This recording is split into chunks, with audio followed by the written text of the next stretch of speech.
अ very very good morning dear students.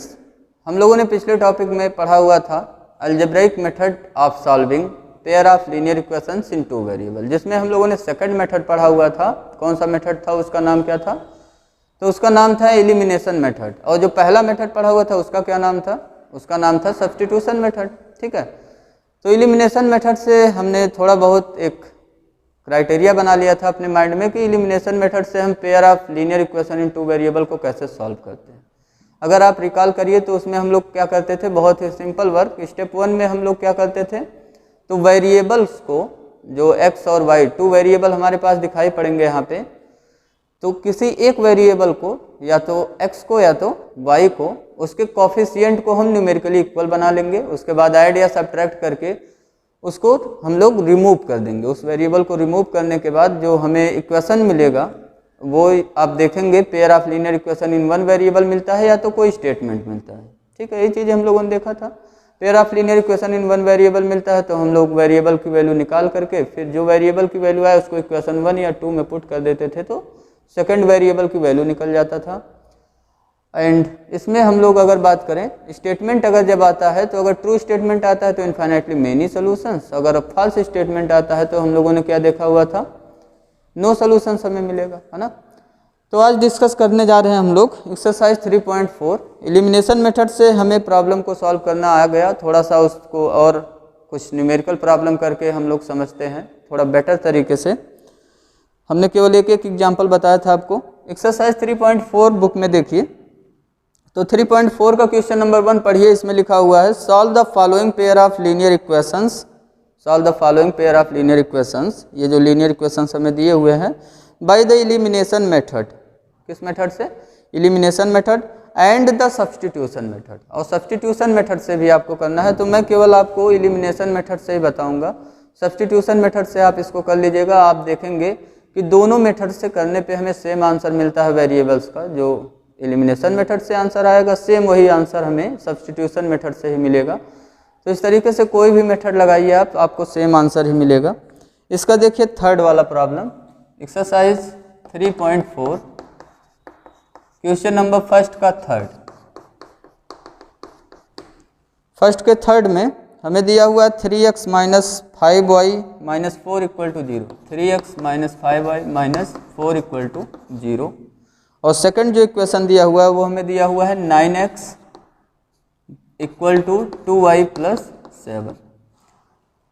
अब इसको हमें सॉल्व करना है, तो सबसे पहले इसमें देखिए जो वेरिएबल टर्म है उसको हम लेफ्ट में रखेंगे और जो कांस्टेंट टर्म हमारा उसको हम किधर रखेंगे, राइट में। अगर सभी टर्म को आप लेफ्ट में रखते हैं तो भी कोई प्रॉब्लम नहीं है, वो आपकी मर्जी, आप ऐसे भी सॉल्व कर सकते हो। लेकिन एक थोड़ा सिंप्लीफिकेशन के लिए हम लोग क्या करते हैं, वेरिएबल टर्म को लेफ्ट में और कांस्टेंट टर्म को राइट में रखते हैं। तो पहला इक्वेशन देखिए, हम लोग क्या लिख सकते हैं इसको, 3x माइनस 5y, और ये जो कांस्टेंट माइनस 4 है इसको राइट में ट्रांसपोज करेंगे तो ये क्या हो जाएगा, प्लस 4 हो जाएगा। ये हमारा हो गया इक्वेशन नंबर फर्स्ट। ठीक है, इक्वेशन सेकंड को भी ऐसे सिंप्लीफाई कर लीजिए आप। यहाँ देखिए राइट में वेरिएबल टर्म 2y लिखा हुआ है, इसको लेफ्ट में ट्रांसपोज करेंगे तो कितना मिल गया हमें, ये तो 9x ऑलरेडी रखा हुआ है लेफ्ट में, 2y ट्रांसपोज होकर लेफ्ट में गया, माइनस 2y हो गया, इक्वल टू कितना हो गया, ये 7। ये हमारा हो गया इक्वेशन नंबर सेकंड। अभी तक हमने क्या किया, अभी तक हमने केवल एक वर्क किया, वेरिएबल टर्म को लेफ्ट में रखा और कांस्टेंट टर्म को राइट में। अब हमारा स्टेप शुरू होता है एलिमिनेशन मेथड का। एलिमिनेशन मेथड में हम लोग क्या देखते हैं, हम लोग देखते हैं कि कौन सा वेरिएबल एलिमिनेट कराना आसान है, x वेरिएबल या y वेरिएबल। जो एलिमिनेट कराना आसान होगा उसको हम एलिमिनेट कराएंगे। तो यहाँ देखिए मैं एलिमिनेट कराने जा रहा हूँ x वेरिएबल। क्या एलिमिनेट कराने जा रहा हूँ, x वेरिएबल, क्योंकि ये मुझे आसान लग रहा। कैसे आसान लग रहा, यहाँ देखिए x का अगर न्यूमेरिकल कोफिशिएंट देखिए तो 9 है, और यहाँ x का न्यूमेरिकल कोफिशिएंट देखिए 3 है। ठीक है, तो अगर मैं 3 से मल्टीप्लाई करा दूँ तो यहाँ देखिए 9 बन जाएगा, और 9 बनते ही इन दोनों का कोफिशिएंट न्यूमेरिकली इक्वल हो जाएगा, है ना। क्लियर हो गया, दिख गया आपको। लेकिन अगर y के कोफिशिएंट पे फोकस करिए, y का न्यूमेरिकली कोफिशिएंट कितना है, यहाँ देखिए 5। ठीक है, साइन नहीं, साइन मेंशन नहीं कर रहे हैं। अगर आपसे पूछा जाए y का कोफिशिएंट बताओ तो आप क्या बताओगे, -5। लेकिन मैं आपसे क्या कह रहा हूँ, y का कोफिशिएंट न्यूमेरिकल कोफिशिएंट बताओ, y का न्यूमेरिकल कोफिशिएंट बताओ, तो आप क्या बताएंगे, 5।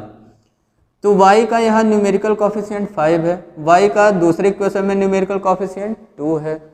तो अब यहाँ पे कॉफिशिएंट को न्यूमेरिकली इक्वल बनाने के लिए हमें क्या करना पड़ेगा, इक्वेशन 1 को 2 से मल्टीप्लाई कराना पड़ेगा और इक्वेशन 2 को 5 से मल्टीप्लाई कराना पड़ेगा। ऐसा क्यों हो रहा, क्योंकि इनका SCF 1 का आ रहा है, तो ऐसा हमें काम करना पड़ेगा। इनका SCF 1 का बन रहा है, इसलिए 2 से इक्वेशन 1 में मल्टीप्लाई, 5 से इक्वेशन 2 में, तब जाके y का कॉफिशिएंट इक्वल हो जाएगा। ठीक है, कुछ क्लियर हुआ होगा चीज़ें।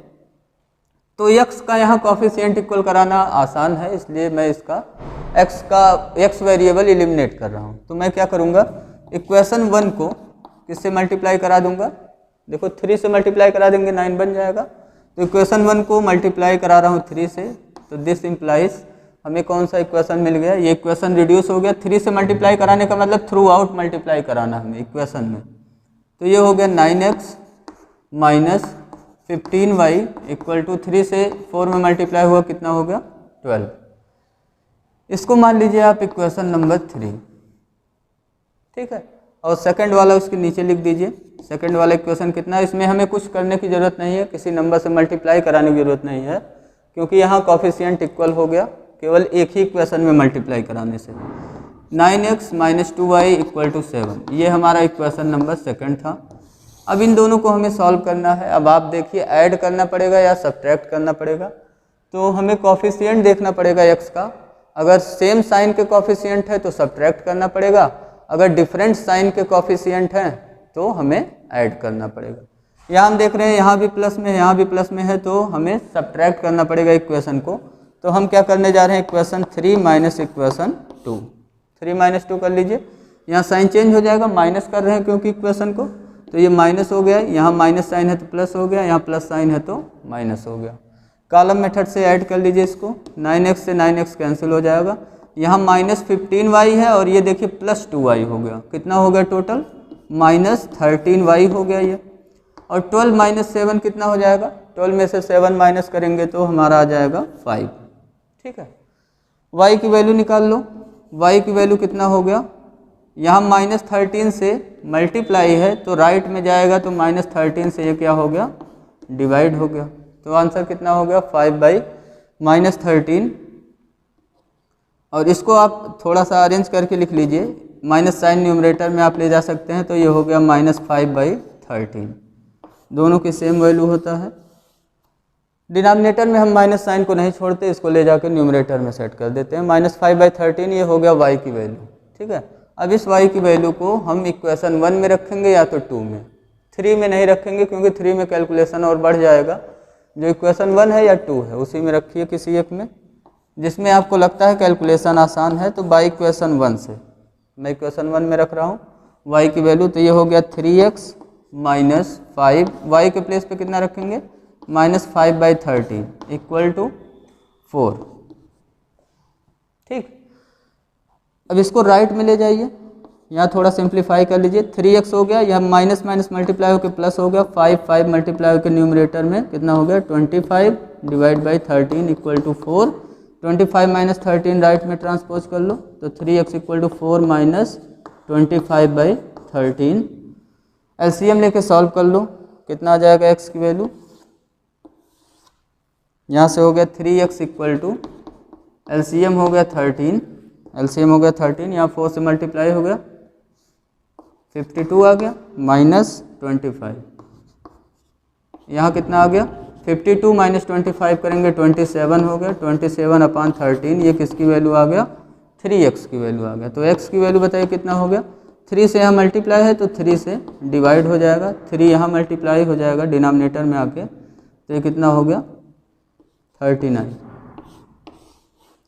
ये हमारा हो गया आंसर। लास्ट में आप लिख दीजिएगा आंसर। आंसर कितना मिला हमें, x की वैल्यू कितना मिला इसको लिख दीजिए और y की वैल्यू कितना मिला इसको लिख लीजिएगा। अब इसी क्वेश्चन को आपको सब्स्टिट्यूशन मेथड से भी करना है, और ये मैं किस मेथड से आपको बता रहा था अभी तक, तो एलिमिनेशन मेथड यूज करके मैं क्वेश्चन सॉल्व कर रहा था। तो एलिमिनेशन मेथड हेडिंग डाल लीजिएगा, फिर इस मेथड से सॉल्व कर लीजिएगा। अब दूसरा हेडिंग आप डालेंगे सब्स्टिट्यूशन मेथड। सब्स्टिट्यूशन मेथड से इसी इक्वेशन को सॉल्व करिएगा। सब्स्टिट्यूशन मेथड में क्या करना रहता है किसी एक इक्वेशन से x या y वेरिएबल की वैल्यू निकाल करके दूसरे इक्वेशन में हमें पुट करना रहता है, जिससे pair linear equation in one variable में इक्वेशन रिड्यूस हो जाता है, वहाँ से वैल्यू हम निकाल लेते हैं। ठीक है, तो दूसरा मेथड आप करिएगा सब्स्टिट्यूशन मेथड से। आई थिंक आपके समझ में अब कुछ पहले से बेहतर आ गया होगा एलिमिनेशन मेथड से हम कैसे प्रॉब्लम को सॉल्व करते हैं। और एलिमिनेशन मेथड आपको कुछ इजी भी लगेगा, अगर इस पर थोड़ा ज़्यादा प्रैक्टिस आप करेंगे तो एलिमिनेशन मेथड सबसे इजी मेथड लगेगा आपको।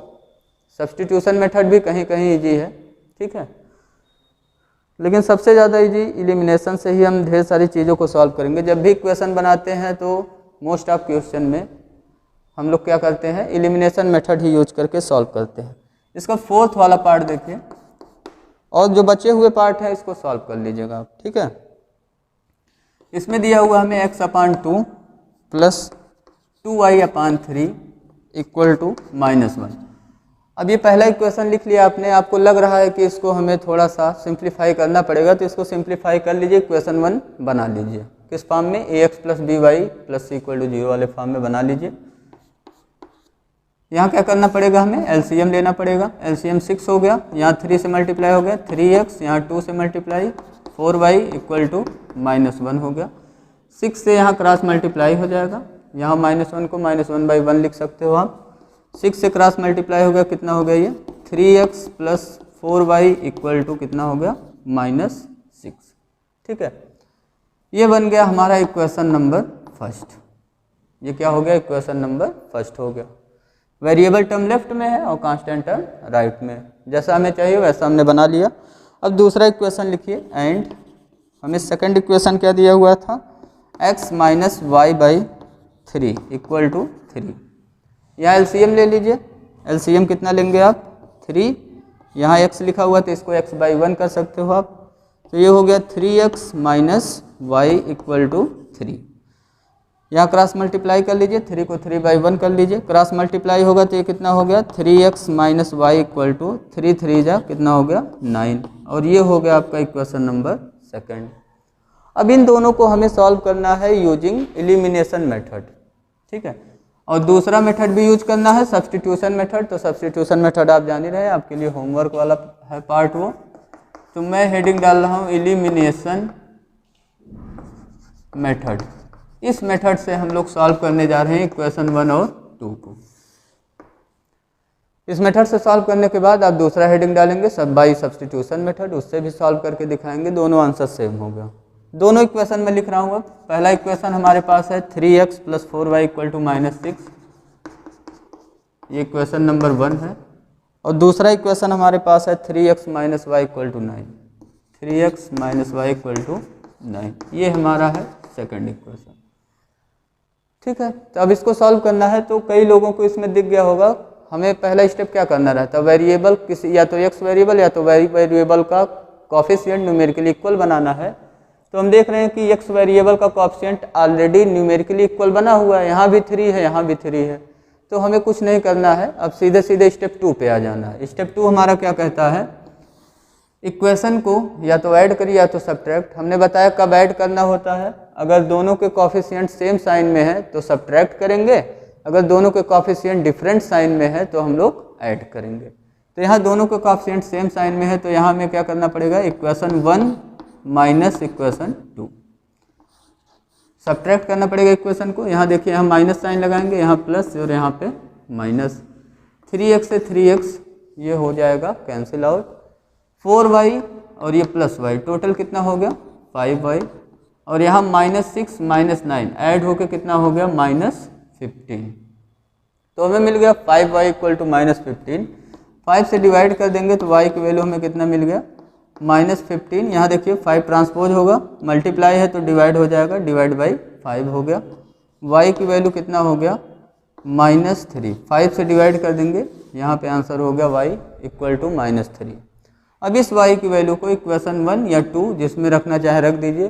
तो मैं अब की बार 2 में रखूँगा क्योंकि मुझे 2 में कैलकुलेशन थोड़ा ईजी दिख रहा है।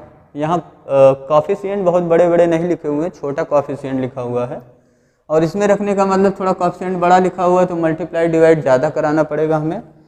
तो अब की बार मैं क्या यूज कर रहा हूँ, इक्वेशन सेकंड यूज कर रहा हूँ। बाय इक्वेशन सेकंड से देखिए 3x माइनस वाई था, y के प्लेस पे कितना रखोगे -3 इक्वल टू क्या हो गया 9। साइन चेंज करने के बाद वाला मत देखिएगा, पहले वाला देखिए 3x minus y equal to 9 था ना, 3x माइनस यहाँ माइनस हो गया, y के प्लेस पे कितना रखेंगे -3 इक्वल टू 9। तो ये हो गया 3x माइनस माइनस प्लस 3 हो गया ये इक्वल टू 9। 3 ट्रांसपोज कर देंगे राइट में, तो ये हो गया 3x इक्वल टू 9 माइनस 3, तो ये आ गया 3x इक्वल टू 6। 3 से डिवाइड कर देंगे, यहाँ ट्रांसपोज करेंगे, यहाँ मल्टीप्लाई है तो डिवाइड हो जाएगा दूसरे साइड, 6/3 हो गया। तो इसको सॉल्व करने पे x की वैल्यू हमें कितना मिल गया 2। लास्ट में इसका आंसर लिख देंगे, answer x equal to 2 and y equal to -3। तो ये प्रॉब्लम भी सिंपली बहुत इजी वे से सॉल्व हो गया एलिमिनेशन मेथड में। यहाँ हमें कुछ भी मल्टीप्लाई नहीं कराना पड़ा इक्वेशन में, क्योंकि ऑलरेडी हमें एक कोफिशिएंट इक्वल मिल गया x वेरिएबल का। ठीक है, अब क्वेश्चन नंबर सेकंड में आ जाइए। सेकंड में हमें दिया हुआ है, इसमें कुछ प्रॉब्लम्स आज करेंगे और जो बचेंगे प्रॉब्लम उसको हम कल करेंगे। और इसमें आप जान ही रहे हो, मैं केवल इक्वेशन बना के छोड़ूंगा और आपको एलिमिनेशन मेथड से उसको सॉल्व करना रहेगा, सॉल्व कर लीजिएगा। ठीक है, अगर एलिमिनेशन मेथड में प्रॉब्लम आएगा तो आप कमेंट कर सकते हैं, बता दीजिएगा, या इस क्वेश्चन का सॉल्यूशन प्रोवाइड करा दीजिए तो मैं आपको सॉल्यूशन प्रोवाइड करा दूंगा। क्वेश्चन नंबर सेकंड पढ़िए बुक में, तो form the pair of linear equations in the following problems. Form the pair of linear equations in the following problem. पहले आपको क्या करना है, जो प्रॉब्लम्स दिए हुए हैं वहाँ हमें फॉर्म करना है pair of linear equation in 2 variable, pair of linear equation in variables. ठीक है, एंड फाइंड दियर सोल्यूशन, और उसका सोल्यूशन हमें निकालना है इफ़ दे एग्जिस्ट, अगर एग्जिस्ट कर रहे हैं तो। बाई किस मेथड से, एलिमिनेशन मेथड से। अब यहाँ पे एलिमिनेशन मेथड कह दिया तो आप सब्स्टिट्यूशन नहीं लगा सकते हो। सब्स्टिट्यूशन लगाओगे, अगर सब्स्टिट्यूशन मेथड से गलती से सॉल्व कर दोगे तो आपके मार्क्स कम हो जाएंगे, क्योंकि जो मेथड मेंशन किया गया है क्वेश्चन में आपको प्रॉब्लम को उसी मेथड से सॉल्व करना है। इसलिए मेथड तो आपको जितने पढ़ाए जा रहे हैं सभी आने चाहिए, सब्स्टिट्यूशन भी आना चाहिए, ग्राफिकल मेथड भी आना चाहिए और एलिमिनेशन मेथड भी आपको आना चाहिए। तो सेकंड का प्रॉब्लम नंबर 1, ये बहुत ही इजी प्रॉब्लम है, इसको आप खुद भी कर सकते हो।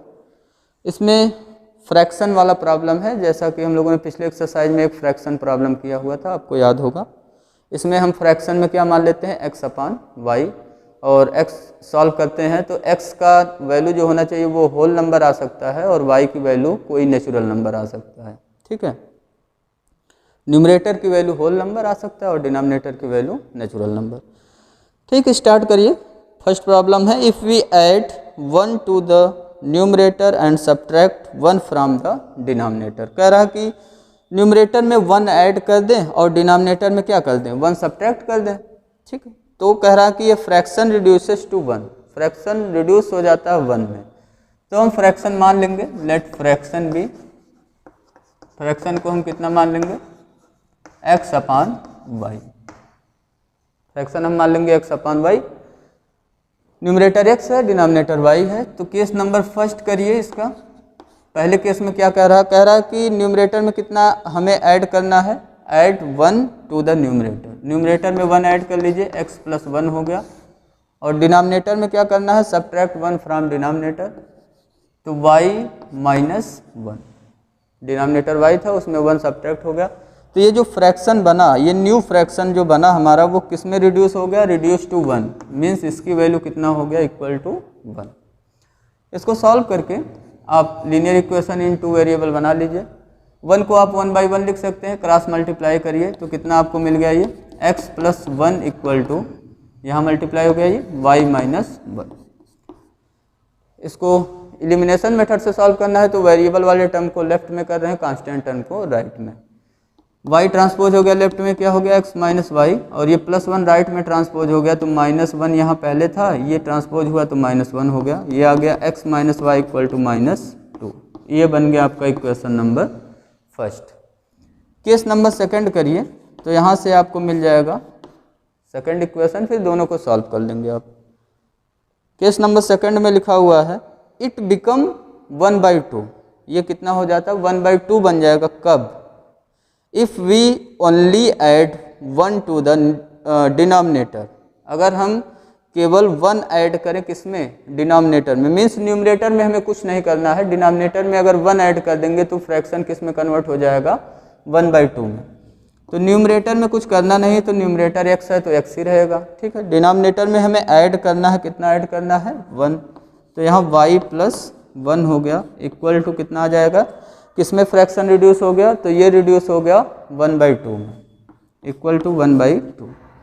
इसको भी क्रॉस मल्टीप्लाई करा लीजिए और इक्वेशन बना लीजिए। 2 से यहाँ x में मल्टीप्लाई हुआ 2x हो गया, इक्वल टू यहाँ राइट क्रॉस मल्टीप्लाई हुआ y + 1 हो गया।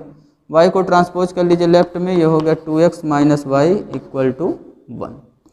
ये आपका हो गया इक्वेशन सेकंड। इन दोनों को एलिमिनेशन मेथड से सॉल्व करना, और सॉल्व करना बहुत ही आसान है। यहाँ हमें किसी से मल्टीप्लाई नहीं कराना पड़ेगा। अगर y वेरिएबल पे आप ध्यान दीजिए तो y वेरिएबल का कोफिशिएंट का न्यूमेरिकल वैल्यू इक्वल है, ठीक है। अब सीधे हम बताइए ऐड करेंगे या सब्ट्रैक्ट, तो कोफिशिएंट देखिए, कोफिशिएंट सेम साइन में है तो हमें इक्वेशन को सब्ट्रैक्ट करना पड़ेगा। इसको सब्ट्रैक्ट कर देंगे तो हमें आंसर मिल जाएगा x और y दोनों का, ठीक है। तो ये हो गया एक आपका प्रॉब्लम, क्वेश्चन नंबर 2 का फर्स्ट वाला कंप्लीट हो गया। इसका आप सोल्यूशन निकाल लीजिएगा। सोल्यूशन में आप जानते हैं x और y आने के बाद वहीं पे आपको नहीं छोड़ देना है, x की वैल्यू निकाल लेंगे, y की वैल्यू निकाल लेंगे। तो आपसे फ्रैक्शन पूछा गया है ना, क्या पूछा गया आपसे, व्हाट इज द फ्रैक्शन, तो उसके बाद आप फ्रैक्शन लिख लीजिएगा। कई लोग क्या करते हैं, x और y की वैल्यू निकाल देते हैं, वहीं छोड़ देते हैं, तो उनको पूरा नंबर नहीं मिलेगा। जो प्रॉब्लम पूछा गया वहाँ तक का आपको आंसर करना है। व्हाट इज फ्रैक्शन पूछा गया तो फ्रैक्शन फिर क्या हो जाएगा, x/y, x की जो वैल्यू आएगा वहाँ न्यूमरेटर में रख दीजिएगा, y की वैल्यू डिनोमिनेटर में, तो ये आपका क्या हो जाएगा, आंसर हो जाएगा, ठीक है। अब इसका जो सेकंड प्रॉब्लम है ये आपके लिए मैं होमवर्क छोड़ रहा हूँ, 2 का सेकंड वाला। ये देखिए एज प्रॉब्लम है, तो एज प्रॉब्लम मैं 3.1 से ही आपको कराता आ रहा हूँ एज प्रॉब्लम, तो आपको कुछ कमांड तो हो ही गया होगा। इसको आप इक्वेशन बना के सॉल्व कर लीजिएगा। और इसका थर्ड वाला प्रॉब्लम देखिए, 2 का थर्ड, आज का लास्ट प्रॉब्लम रहेगा हमारा ये, ठीक है। और जो बचे हुए 2 प्रॉब्लम है उसको हम लोग नेक्स्ट वीडियो लेक्चर में डिस्कस करेंगे। तो 3.4 हमारा कंप्लीट हो जाएगा। 2 का थर्ड, अब ये देखिए पहली बार हमें मिल रहा है इस टाइप का प्रॉब्लम। ये है क्या प्रॉब्लम, पढ़िए। The sum of the digits of a 2 digit number, क्या लिखा हुआ है, the sum of a digit of a 2 digit number is 9। अब प्रॉब्लम आ गया 2 डिजिट नंबर पे। ये कौन सा प्रॉब्लम है, हमारे पास प्रॉब्लम है 2 डिजिट नंबर्स का प्रॉब्लम। और 2 डिजिट नंबर्स के प्रॉब्लम में अगर आप फोकस करिए तो हमारे पास 2 ही डिजिट होंगे, है ना। जैसे एक 2 डिजिट का नंबर मैंने लिखा 56, इसमें आप देख रहे हैं 2 डिजिट हैं। ये जो 6 है इसको बोलते हैं हम लोग वंस डिजिट, ये है क्या, वंस डिजिट, या इसी को क्या नाम बोलते हैं, यूनिट डिजिट।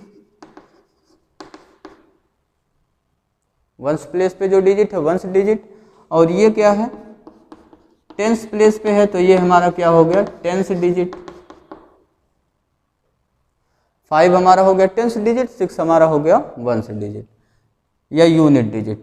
तो अगर मैं इन जनरल वंस डिजिट मान लूँ y और टेंस डिजिट मान लूँ मैं, क्या मान लूँ, x, ठीक है। तो बताइए 2 डिजिट का नंबर क्या हो जाएगा, फिर 2 डिजिट नंबर कितना हो जाएगा, 2 डिजिट नंबर हो जाएगा, पहले टेंस लिखेंगे यहाँ पे ना, फिर राइट में इसके क्या लिखेंगे, वंस, या आप कहिए इधर से अगर आप लिख रहे हैं तो पहले वंस फिर टेंस, ठीक है। तो x y मल्टीप्लाई नहीं कराना, इसको मल्टीप्लाई मत कराइए, जैसे 5 × 6 करा के 30 मत लिख दीजिएगा, रॉन्ग हो जाएगा, ठीक है। ये सीधे वैल्यू इस प्लेस पे रख देना है, x y। या एक और मेथड है, एक तो ये मेथड है आंसर लिखने का, जब हमें x y की वैल्यू मिल जाएगा, 2 डिजिट नंबर लिखना होगा तो सीधे टेंस वाले प्लेस पे x की जो वैल्यू आया वो रख देंगे, और वंस वाले प्लेस पे जो वंस y की वैल्यू आएगा वो रख देंगे, तो हमारा आंसर हो गया। जैसे एग्जांपल के लिए सपोज करो आपने कोई प्रॉब्लम सॉल्व किया, x की वैल्यू 3 आ गया, y की वैल्यू 2 आ गया, तो उसका 2 डिजिट नंबर कौन सा हो गया? ये मान लो आपने टेंस माना हुआ था और ये वाई आपने क्या माना हुआ था? वंस।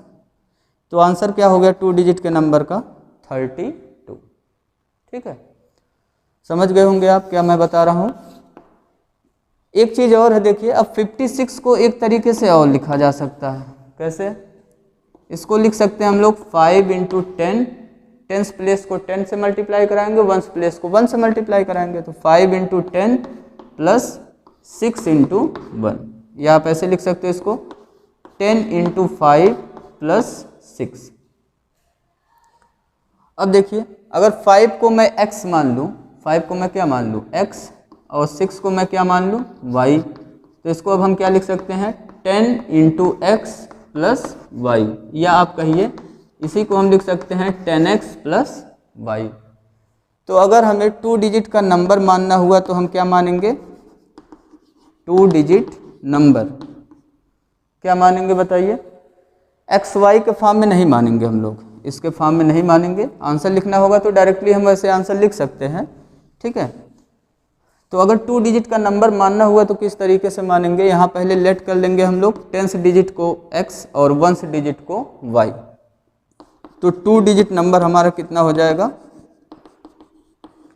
2 डिजिट नंबर हो जाएगा 10th डिजिट जो माने हैं, कौन सा डिजिट? जो 10th डिजिट माने उसको 10 से मल्टीप्लाई कराइए, 10x हो गया, और जो 1st डिजिट माने हैं उसको 1 से मल्टीप्लाई कराइए, ये y ही रहेगा, इसको ऐड कर लीजिए 10x प्लस y। ये हो गया हमारा 2 डिजिट का नंबर। ठीक है, इसको सॉल्व कर, अब जो प्रॉब्लम दिया रहेगा हमें उस प्रॉब्लम को यूज करेंगे, केसेस करेंगे और इक्वेशन बनाएंगे। यहाँ x और y डिजिट बता रहे हैं, x और y हमें क्या बता रहे हैं? डिजिट। तो अगर कहा जाता है आपसे सम ऑफ डिजिट, क्या कहा जाता है आपसे? सम ऑफ डिजिट। तो सम ऑफ डिजिट के लिए आप क्या यूज करोगे? x plus y. अगर कहा जाता है डिफरेंस ऑफ डिजिट, क्या कहा जाता है? Difference of digit. तो डिफरेंस ऑफ डिजिट में 2 केसेस अराइज होता है। फिर अगर x ग्रेटर है तो x माइनस वाई करना पड़ेगा, अगर y ग्रेटर है तो y माइनस एक्स करना पड़ेगा।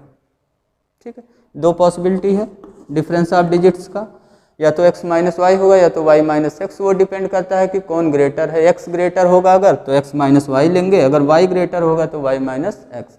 अगर क्वेश्चन पढ़ने पे हमें ये चीज़ नहीं क्लियर होता कि हमारा 1st डिजिट ग्रेटर है या 10th डिजिट, तो हम दोनों को ही लेके चलेंगे।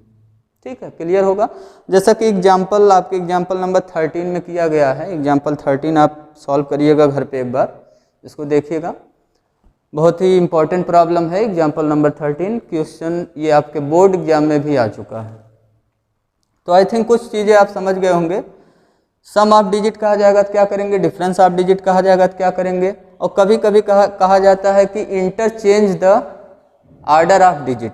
क्या कहा जाता है? Interchange the order of digit. अगर डिजिट का ऑर्डर इंटरचेंज करना होगा तो न्यू जो 2 डिजिट का नंबर बनेगा, न्यू 2 डिजिट नंबर जो बनेगा वो क्या बन जाएगा? अब हमारा इंटरचेंज ऑर्डर ऑफ डिजिट का मतलब टेंस वाला जो डिजिट माने हैं वो वंस मान लीजिए, और वंस वाले डिजिट को आप क्या मान लीजिए? टेंस मान लीजिए। तो x और y का पोजीशन चेंज हो जाएगा। फिर ये 10x प्लस वाई लिख रहे थे तो आप क्या लिखेंगे? 10y plus x. बस इतना चीज़ें आपको ध्यान में रखना, अपने माइंड में रखना, और 2 डिजिट के प्रॉब्लम में फिर आपको कोई दिक्कत नहीं होने वाली। ठीक है, क्या क्या चीज़ें माइंड में रखना है? 2 डिजिट प्रॉब्लम आते ही आप तुरंत इतनी चीज़ें तो मान लोगे। Let 10th digit x, 1st digit y, 2 digit number 10x plus y. ये हमारा ओरिजिनल 2 डिजिट नंबर, ये हमारा क्या है? Original 2 digit number. अब प्रॉब्लम में ढेर सारी चीज़ें लिखा होता है, कभी कभी सम ऑफ डिजिट दिया रहता है तो क्या करेंगे हम लोग? x प्लस वाई कर लेंगे। डिफरेंस ऑफ डिजिट दिया रहता है तो x माइनस वाई या y माइनस एक्स कर लेंगे, depending on whether x is greater than y और y is greater than x। अगर नहीं कंफर्म होता है x या y में कौन ग्रेटर है तो हम दोनों इक्वेशन लेकर के चलेंगे। ठीक है, अगर कहा जाता है इंटरचेंज करिए ऑर्डर ऑफ डिजिट तो हम क्या करेंगे? x के पोजीशन पे y ले आएंगे, y के पोजीशन पे x, मीन्स 10th डिजिट को वंस बना देंगे, 1st डिजिट को 10th। तो न्यू नंबर हमें कितना मिल जाएगा? न्यू नंबर मिल जाएगा 10y प्लस एक्स। ठीक है, तो इतना चीज़ें हमें करना होगा। ये सब वर्ड्स आपको मिलेंगे जब वर्ड प्रॉब्लम अभी हम लोग पढ़ेंगे। तो ये तो एक प्रॉब्लम, दो प्रॉब्लम दिया हुआ है एनसीईआरटी में। इस टाइप से ढेर सारे प्रॉब्लम्स अगर और भी आप करना चाहते हैं तो आपके आरडी शर्मा में अलग से 2 डिजिट का प्रॉब्लम दिया हुआ है, ढेर सारे क्वेश्चंस दिए हुए हैं, उसमें आप सॉल्व कर सकते हैं कई क्वेश्चंस। ठीक है, थर्ड वाले प्रॉब्लम को पढ़ा जाए। लिखा हुआ है the sum of 2 digit the sum of the digits of a 2 digit number. The sum of a digits, देखिए लिखा मिल गया सम ऑफ डिजिट्स। किसका सम ऑफ डिजिट्स करना है? 2 डिजिट नंबर का, उसका सम कितना दिया हुआ है? 9। तो स्टार्ट कहाँ से करोगे? समझ गए होगे आप। लेट 10th डिजिट हम कितना मानेंगे? 10th डिजिट मान लेंगे x, एंड 1st डिजिट को कितना मान लेंगे हम लोग? 1st डिजिट कहिए या यूनिट डिजिट कहिए, जो भी आपकी मर्जी हो, by। इतना लिखने के बाद फिर तुरंत 2 डिजिट नंबर लिख लेंगे। Therefore 2 digit number, 2 digit number हमारा कितना हो गया? ये 2 डिजिट का नंबर हो गया हमारा। 10th डिजिट को 10 से मल्टीप्लाई करिए, 1st डिजिट को 1 से, तो ये हो गया 10x प्लस वाई। ये हमारा हो गया ओरिजिनल नंबर। अब केस नंबर फर्स्ट करिए। केस नंबर फर्स्ट में हमें क्या दिया हुआ है? Sum of digits of 2 digit number कितना दिया हुआ है? 9। तो सम ऑफ डिजिट्स करिए, x plus y, sum of digit, इसकी वैल्यू कितना दिया हुआ है? 9। इक्वेशन हो गया 1। बहुत ही सिंपल था। केस नंबर 2 अब करिए। केस नंबर 2 करने के लिए, दूसरा इक्वेशन बनाने के लिए आगे पढ़िए। फुल स्टॉप के बाद एक सेंटेंस के बाद क्या लिखा हुआ नेक्स्ट सेंटेंस में? आल्सो, कामा, और क्या दिया हुआ हमें? 9 टाइम्स। टाइम्स का मतलब मल्टीप्लाई करना होता है, जानते हैं आप। 9 times this number is 9 times this number. कौन से नंबर का 9 टाइम्स? दिस नंबर मतलब ये जो ओरिजिनल नंबर है इसका 9 टाइम्स। वो क्या होगा? Is twice. इज का मतलब समझिए यहाँ पे इज इक्वल टू दिया हुआ हमें, ट्वाइस मतलब 2 गुना है, मतलब 2 से मल्टीप्लाई कराना पड़ेगा। किसको? The number obtained by reversing. Reversing कहिए या इंटरचेंजिंग, एक ही बात है। Number obtained by reversing the order of digit. तो number obtained by reversing the order of digit निकाल लीजिए पहले आप। Number obtained by reversing the order of digit, reversing the order of digit, इसको आप निकाल लीजिए कितना हो जाएगा। ऑर्डर को रिवर्स कर देंगे तो ये देखिए 10x प्लस वाई था, अब कितना हो जाएगा? ये 10y प्लस x हो जाएगा। ठीक है, अब अकॉर्डिंग टू प्रॉब्लम आ जाइए। अकॉर्डिंग टू प्रॉब्लम क्या कह रहा है कि 9 टाइम्स, किसका करना? 9 times this number. This number मतलब ओरिजिनल नंबर। तो देयरफॉर हमें क्या मिल गया? 9 टाइम्स मीन्स 9 इंटू, किस में इंटू कराना है? 10x प्लस वाई में। ये किसके इक्वल है? इज लिखा हुआ ट्वाइस। ट्वाइस मतलब 2 से मल्टीप्लाई कराइए, किस में कराइए? Number obtained by reversing the order of digit. Number obtained by reversing the order of digit कितना मिला हुआ है? 10y plus x. तो ये 10y प्लस एक्स इसमें मल्टीप्लाई हो जाएगा। ठीक है, 9 से अब इसको सॉल्व करके इक्वेशन बना लीजिए, यहाँ से इक्वेशन बन जाएगा। ये हो गया 90x plus 9y equal to 2 से यहाँ मल्टीप्लाई हो गया 20y plus 2x। Variable term को सबको लेफ्ट में कर लीजिए। तो ये देखिए 90x और माइनस 2x हुआ, कितना हो गया? ये 88x। और ये 9y माइनस 20y कितना हो जाएगा? Minus 11y equal to 0। अब अगर देखिए सिंप्लीफाई कर हो जाता है तो सिंप्लीफाई कर लिया जाता है। अगर किसी नंबर से थ्रू आउट डिवाइड हो रहा है इक्वेशन तो उससे डिवाइड कर दीजिए दोनों साइड। यहाँ हम देख रहे हैं 11 से डिवाइड हो रहा है थ्रू आउट, तो इसको हम क्या कर देंगे? Divide by 11। 11 से डिवाइड कर देंगे, यहाँ कितना आ गया? 11 से डिवाइड करने पे 8x हो गया, और यहाँ पे क्या हो गया? Minus y equal to 0। ये हमारा हो गया इक्वेशन नंबर सेकंड। फर्स्ट और सेकंड दोनों को सॉल्व कर लीजिए, इसका हम कंप्लीट सोल्यूशन निकालेंगे। देखते हैं क्या आता है x और y। एलिमिनेशन मेथड से हमें सॉल्व करना है। अब पहला इक्वेशन लिख लीजिए। पहला इक्वेशन कितना था? x plus y equal to 9। ये इक्वेशन फर्स्ट है हमारा। अब इसमें देखिए कुछ मल्टीप्लाई करने की जरूरत नहीं है, क्योंकि कॉफिशिएंट y कॉफिशिएंट की वैल्यू न्यूमेरिकली इक्वल है। दूसरा वाला क्या है? 8x minus y equal to 0। ठीक है, तो x का कॉफिशिएंट तो न्यूमेरिकली इक्वल नहीं है। अगर आप x एलिमिनेट कराना चाहते हैं तो फिर हमें इक्वेशन 1 में 8 से मल्टीप्लाई कराना पड़ेगा। और देखिए अगर y वेरिएबल पे ध्यान दीजिए तो y वेरिएबल का कॉफिशिएंट यहाँ +1 है, यहाँ -1, लेकिन न्यूमेरिकल कॉफिशिएंट अगर देखिए तो यहाँ 1 है, यहाँ पे भी क्या है 1 है। तो y का कॉफिशिएंट न्यूमेरिकली इक्वल है, तो आपको कुछ मल्टीप्लाई कराने की ज़रूरत नहीं है। अब देखिए कॉफिशिएंट यहाँ साइन डिफरेंट है, तो दोनों को हम क्या कर लेंगे, ऐड कर लेंगे। इक्वेशन 1 में 2 ऐड करेंगे तो y से y क्या हो गया, कैंसिल। 8x में x ऐड हो गया, कितना हो गया 9x, और 9 में इधर 0 ऐड हो गया तो क्या हो गया 9। x की वैल्यू हमें कितना मिल गया, 9 से डिवाइड हो जाएगा इधर, तो x की वैल्यू हमें मिल गया 1। अब इस x की वैल्यू को इक्वेशन 1 या 2 किसी एक में पुट कर दीजिए, जहाँ कैलकुलेशन आपको ईजी लगता है। इक्वेशन 2 में हम देख रहे हैं थोड़ा कैलकुलेशन दोनों जगह ही ईजी है, कहीं पे भी आप पुट कर लीजिए। मैं इक्वेशन 1 में पुट कर रहा हूँ, बाय इक्वेशन 1, या 2 में पुट कर लीजिए आप, जो भी मर्जी। x की वैल्यू 1 पुट कर रहा हूँ, 1 + y = 9 हो गया, तो y की वैल्यू कितना हो गया, 1 राइट में जाके माइनस हो जाएगा, y की वैल्यू हमें मिल गया 8। अब कई स्टूडेंट सोचते हैं कि बस x और y की वैल्यू निकल जाए, बस यही हमारा आंसर हो गया, ठीक है, जबकि वो इनकी थिंकिंग है रॉन्ग। हमसे क्या पूछा गया, हमें करना है 2 डिजिट का नंबर निकालना है, फाइंड द नंबर लिखा हुआ है, हमें नंबर निकालना है कि वो नंबर कौन सा है। तो हमने x और y की वैल्यू अभी तक निकाला, अब हम लिख लेंगे therefore required number equal to, आप डायरेक्ट भी आंसर लिख सकते हो, है ना। देखो 10th डिजिट हमने x माना था, 1st डिजिट y माना था, तो x की वैल्यू 1 आया, y की वैल्यू 8 आया, तो नंबर कौन सा हो गया, 10th प्लेस पे 1 रखेंगे और 1st प्लेस पे 8 रखेंगे, नंबर हमारा क्या हो गया 18। ठीक है, अगर ऐसे नहीं करना चाहते तो आप यहाँ पे फिर 2 डिजिट नंबर वाले में जो 10x + y आया हुआ है, यहाँ पे x और y की वैल्यू रख करके उसको कैलकुलेट कर लीजिए, दोनों से ही आंसर आपका सही आएगा। तो यहाँ 10x + y में हम x और y की वैल्यू पुट कर रहे हैं, तो 10 × 1 + y की जगह पे 8 हो गया, तो ये आ गया टोटल 18। ठीक है, या आप डायरेक्टली 18 रख सकते हो, मैंने आपको बताया। 10th प्लेस की वैल्यू 1 है, 10th डिजिट की वैल्यू 1 आया, 1st डिजिट की वैल्यू 8 आया, तो नंबर हो गया 18। ठीक, ये हमारा हो गया आंसर।